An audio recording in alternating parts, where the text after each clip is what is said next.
जिनके बारे में इतना सुना था, क्या वो कर्पूर गौरम कपूर की तरह श्वेत होना चाहिए, और वो ऐसे जाकर देखूं तो सही।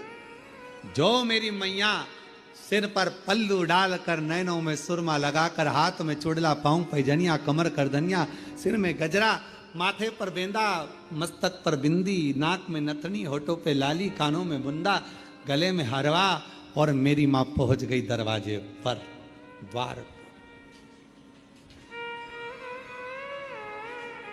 शंकर भगवान को देखा, मुस्कुराए, प्रसन्न।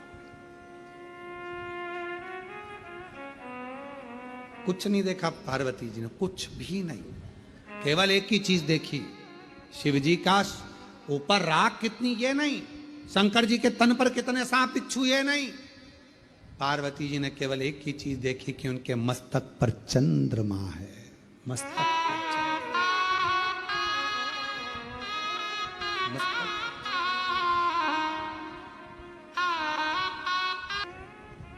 आसमान, मून लाइट, और मेरे भोले बाबा बिलेंट हैं, ऐसा कुछ भजन उन्होंने गाया है, स्मरण किसी ने गाया, ये भजन बड़ा सुंदर है।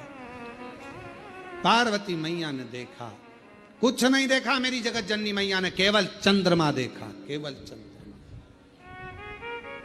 केवल चंद्रमा।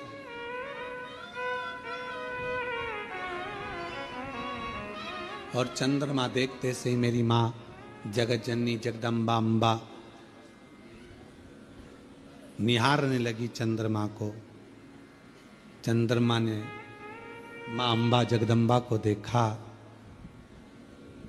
देखते से ही मां अम्बा जगदम्बा समझ गई, घबराना नहीं, शांति रखना, सारा शरीर सांप बिच्छू राख और मुंडों से भर कर लाया हूं, पर आखिरी में चंद्रमा साथ लाया हूं। चंद्रमा सीख देता है कि शांति रखो, चंद्रमा सीख देता है कि थोड़ा मौन रहो, चंद्रमा सीख देता है कि थोड़ा हृदय को ठंडा रखना, चंद्रमा सीख देता है क्रोध मत करना, इतनी जल्दी डामाडोल मत हो जाना, मन को विचलित मत कर लेना, चंद्रमा सीख देता है कि स्थिरता रखना।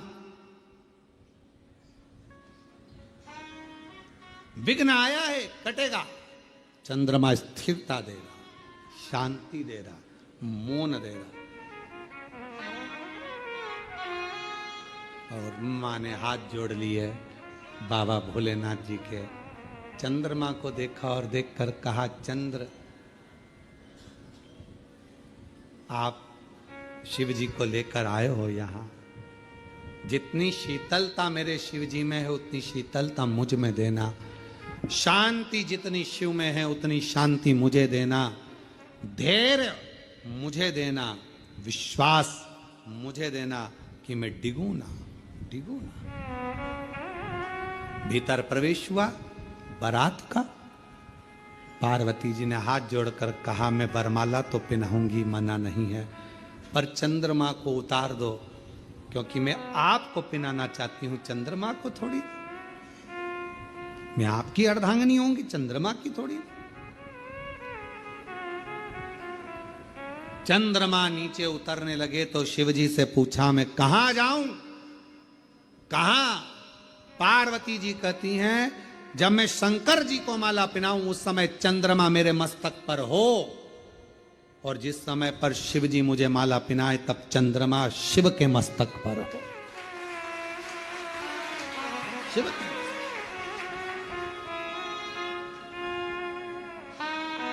मां माला पहनाने के समय पर चंद्रमा मेरी मैया के मस्तक पर आ गया।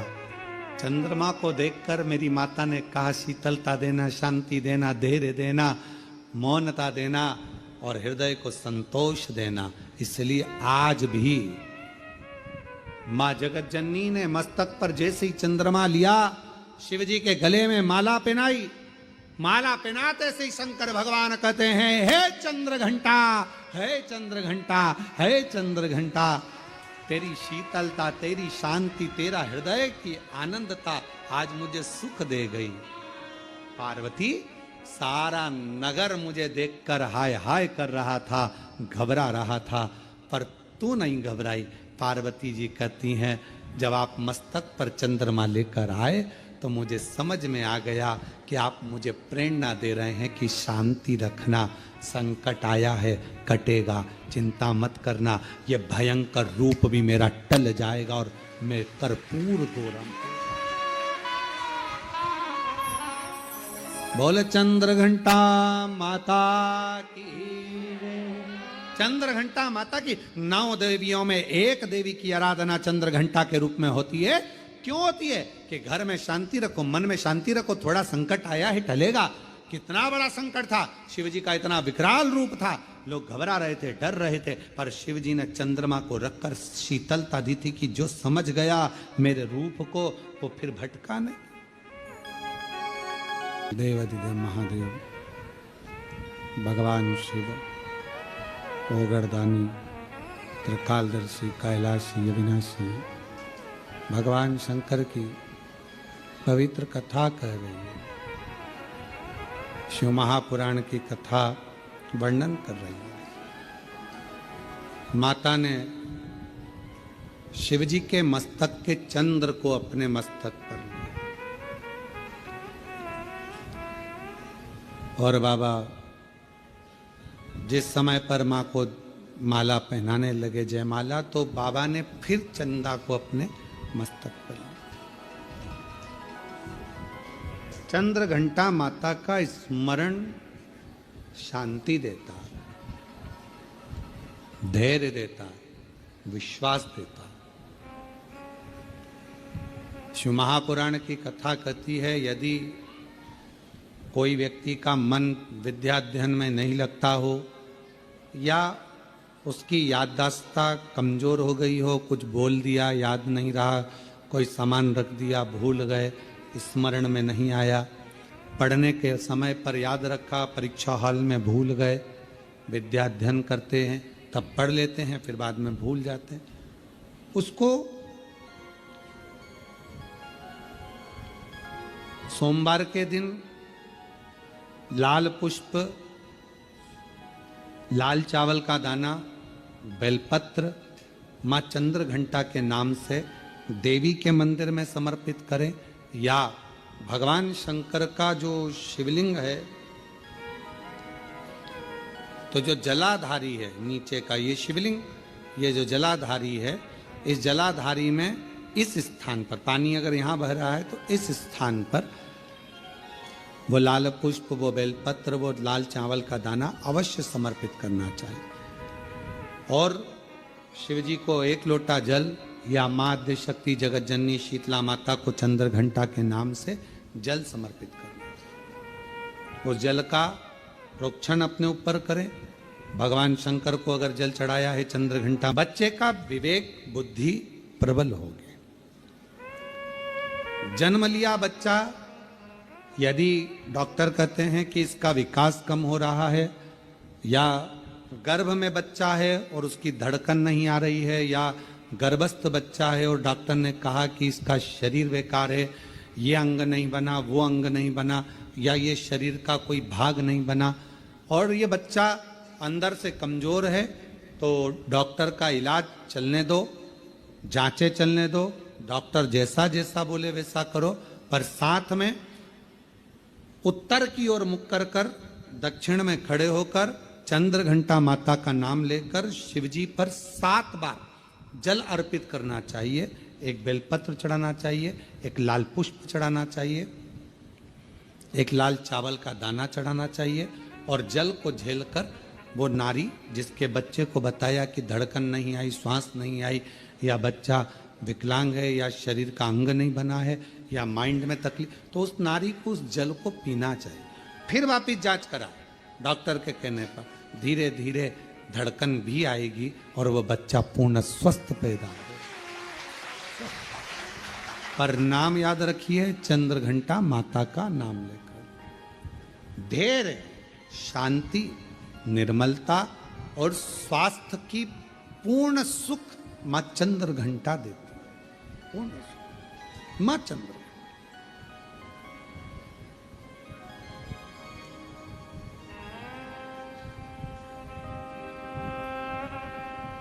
शिव जी कितना विशाल रूप रखकर आए थे, विकराल रूप रखकर आए थे, पर मां स्थिर रही। पार्वती मैया की माता मैनावती थोड़ी डोली, थोड़ा उनको लगा, हिमालय राज्य को लगा, जितने रिश्तेदार थे, देवता थे, सबको लगा, पर मां को नहीं लगा, क्योंकि मां ने वो चंद्र देख लिया। वो चंद्र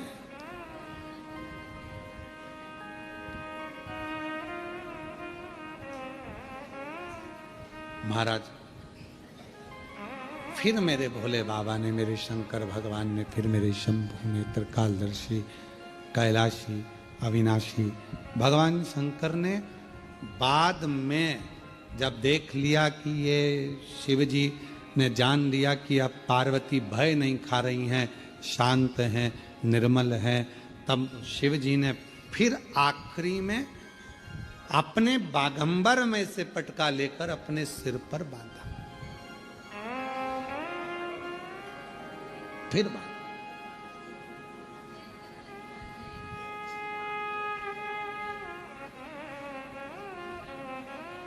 स्वभाववश जब हम भगवान शंकर की आराधना करते हैं, साधना करते हैं, शिव तत्व की प्राप्ति हमें सुख दे। एक पत्र है, अच्छा है।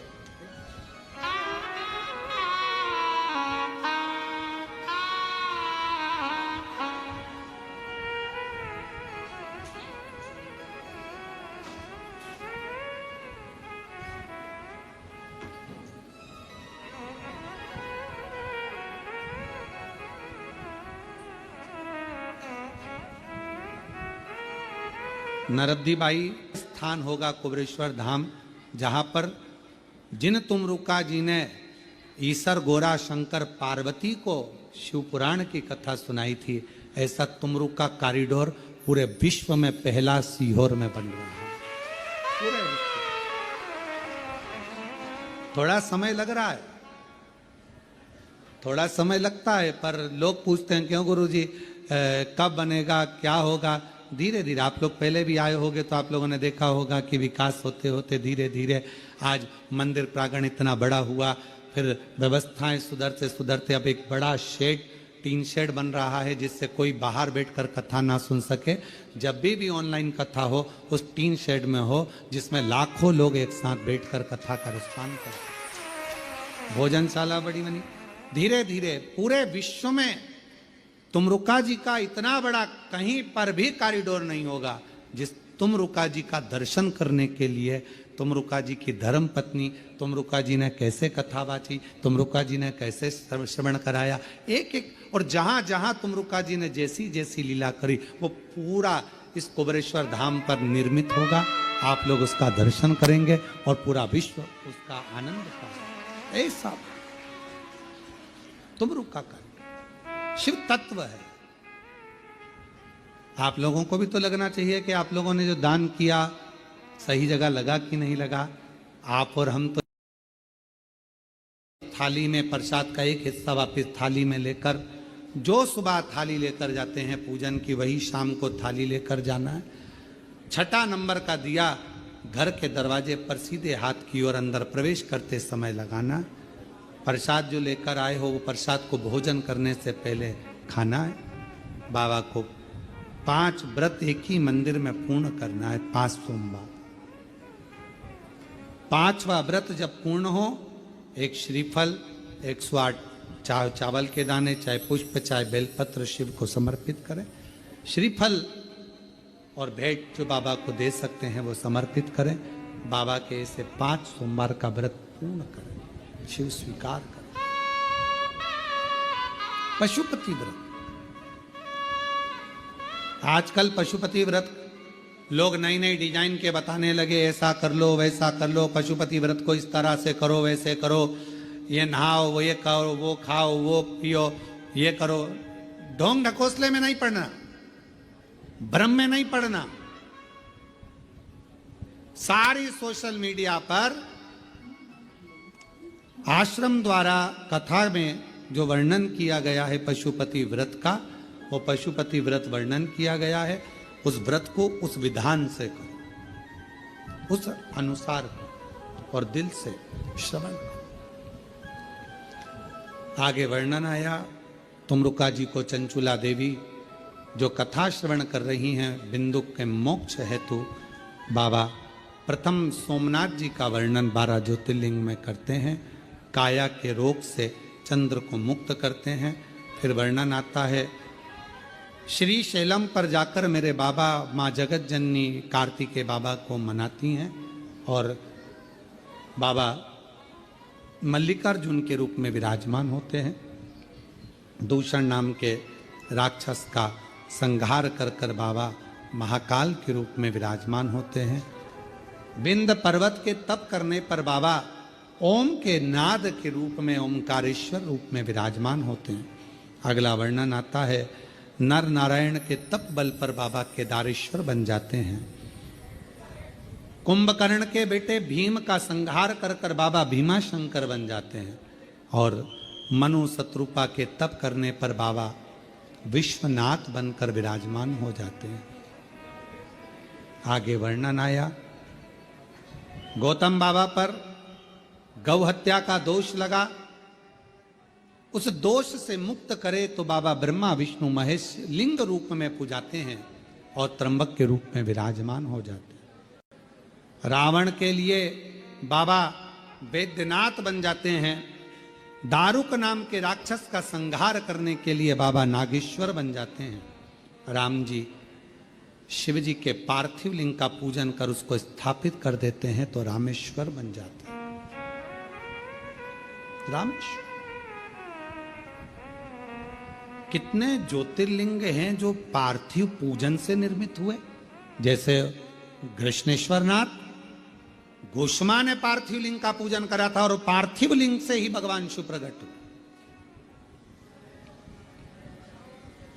पार्थिव लिंग से रामेश्वरनाथ भगवान ने पार्थिव पूजन करा था। पार्थिव से लिंग में भीमाशंकर, कृष्णेश्वर, वैद्यनाथ आदि आदि जितने ज्योतिर्लिंगों का हम वर्णन करते हैं, कई ज्योतिर्लिंग पार्थिव की पूजन से प्रकट हुए। पार्थिव आगे वर्णन आया राम जी ने रामेश्वर धाम की स्थापना करी। फिर वर्णन है कृष्णेश्वर का, गोष्मा के बेटे को भगवान जीवित कर देते हैं, जो बेटा 1 हफ्ते पहले मर चुका था, प्राण छूट चुका था।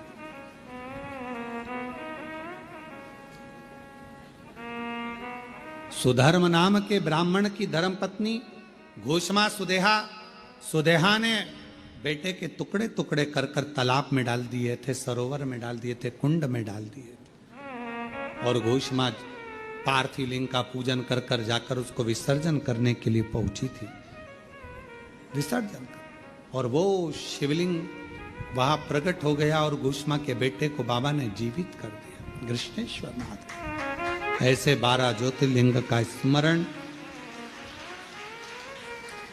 भगवान देवाधिदेव महादेव की यह पवित्र कथा आज भाव के साथ में, आनंद के साथ में विराम की ओर जा रही है।